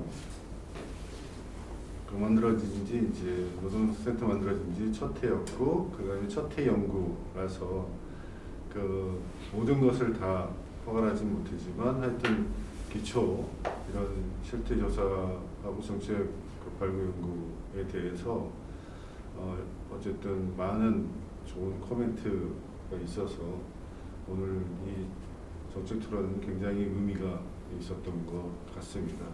그래서 내년에는 좀 더 좋은 정책 토론회가 돼야 될 거고 그것을 정책 토론을 밑받침해주는 그런 이제 활동, 조사, 연구 사업들이 또 잘 이루어져야 되지 않을까 생각이 들고 내년에는 혼자는 아니겠죠. 동북권역센터도 있고 서남권역센터도 있고 도심권역센터도 있으니까 이쪽과 같이 묶어서 정책 토론회를 좀 심도 있게 하는 게 좋지 않을까 그런 생각이 듭니다. 예, 오늘 참여해 주신 분들 감사드리고요. 정책 토론회는 이것으로 마치도록 하고 마지막 마무리는 우리 최상태 센터장께서 해주실 것 같겠습니다. 예, 연구 하시느라고도 고생, 그리고 또 발제하시고, 그동안 쭉 옆에서 함께 뭐 거들어드리지 못하고 그 심층 면접이나 이런 것들을 참관하면서 고생하시는 것을 잘 봤습니다. 연구진들 고생 많으셨고요. 짧은 시간이었지만 또 그 발제문을 보시고 이렇게 문제점, 발제문에 대한 문제 또는 우리 지역의 쉽게 보지 못했던 부분들을 빨리 캐치를 하셔서 문제를 지적해 주시는 우리 토론자들께 경의를 표하고요. 지적하신 분들, 지적해 주신 문제들이 사실 중간 보고나 시중 토론을 통해서 내부에서도 몇 번 문제 제기가 됐던 그런 부분이었는데, 아까 박상신 실장께서 얘기하듯이 그 대상, 설문조사 대상을 모집하는 그 과정에서 그 설계가 원래 의도했던 그러한 형태가 아닌 시간과 예산 이런 문제도 있었지만, 그래서 그 결과가 저도 보고 상당히 처음에 굉장히 놀랐습니다. 그래서 이 결과를 임의로 가공할 필요는 없더라도 우리 동남권 센터가 해야 될 활동 방향 또는 서울시가 참고해야 될 정책 방향과는 다른 우리가 생각하는 의도와는 다른 또 일반 이 보고서를 받는 사람들이 전혀 다른 측면으로 생각할 수도 있는, 그러니까 일관되게 그런 그 부분이 나타나고 있거든요. 그러니까 정규직으로, 그러니까 그 개념이 과거에 우리가 생각했던 것과는 이 정규직 비정규직에 대한 개념들도 심층 면접을 해봐도 달리 갖고 있고, 우리처럼 아주 심각하게 정규직과 비정규직을 나누거나 이러지 않는 부분들도 많이 발견됐습니다. 심층 면접을 해보면서. 그러니까 그런 부분들이 보고서에 좀 더 보완돼야 될 것 같고요. 그것이 그러니까 세대가, 특히 세대가 바뀌면서 젊은 세대로 더 내려오면서 우리 그 고용 구조에 대한, 우리는 급격한 고용 상당한 기간을 지켜보면서 원래 대부분 정규직들로 우리가 생활을 시작했기 때문에 굉장한 거부감과 그 문제점을 제기하고 있지만, 이후에 이것들을 일상화 해오면서 이것들이 그렇게 정규직 비정규직에 대한 개념 자체를 달리 갖고 있는 그런 부분들이 우리간에 발견이 됐고요. 그러니까 그런 측면에서 봤을 때 우리가 정책 또는 입법, 조례 이런 것들을 만들면서 그런 것들이 감안돼야 될 것 같고, 우리 이 센터의 활동 방향도 그런 부분들이 충분히 감안돼야 될 것 같다, 이런 생각이 듭니다. 그리고 연구 보고서도 그런 부분들을 다시 최종 보고서에는 그런 부분들을 보완해야 될 점과 우리가 그 조사하는 데 갖고 있어서 한계 이런 것들이 아까 지적한 것처럼 정확하게 다시 한번 또 그래야지 나중에 이것들을 참고하는 사람들이나 이 이후에 후속 다른 연구를 하는 사람들이 그것들을 감안해서 연구를 할 것 같고요. 일관되게 그런 부분들이 나타나는 것이 이 사회보험이나 이런 것들은 90% 이상을 다 가져가고 있다. 그런데 근속연수는 경력은 많은 사람들이 근속연수는 5년 이내로 짧다. 이런 것들 무엇을 얘기하고 있는가? 이런 사람들이 계속되는 이직과 이런 것들을 하면서도 자기들은 정규직이라고 또 인식하고 있다. 이런 부분들이 우리가 발견해낸 시사점이다, 이렇게 보고 이런 부분들이 보완되고 나중에 연구나 우리 정책에 충분히 저기가 됐으면 좋겠다, 이런 말씀을 드리면서 다시 한번 연구하시느라 고생하셨고요. 정말 열악한 조건이었습니다. 올해 그 코로나 상황도 그렇고 예산도 적은 예산으로 우리 센터도 그냥 계속 하자마자 제일 먼저 시작한 그 사업인데 저희들이 어떻게 얼마큼 지원을 해야 될지도 저도 잘 모르는 상태에서 그냥 연구진들만 믿고 해본 연구 사업이었는데, 이렇게 짧은 시간에 좋은 결과를, 연구 결과를 보시고 이렇게 토론해 주셔서 고맙고, 앞으로 우리 센터의 활동에 또 필요한 부분들은 서울시의 정책 관리하는데 아낌없이 활용하도록 그렇게 하겠습니다. 고맙습니다. 수고하셨습니다. 박수로 마치도록 하겠습니다. 수고하셨습니다.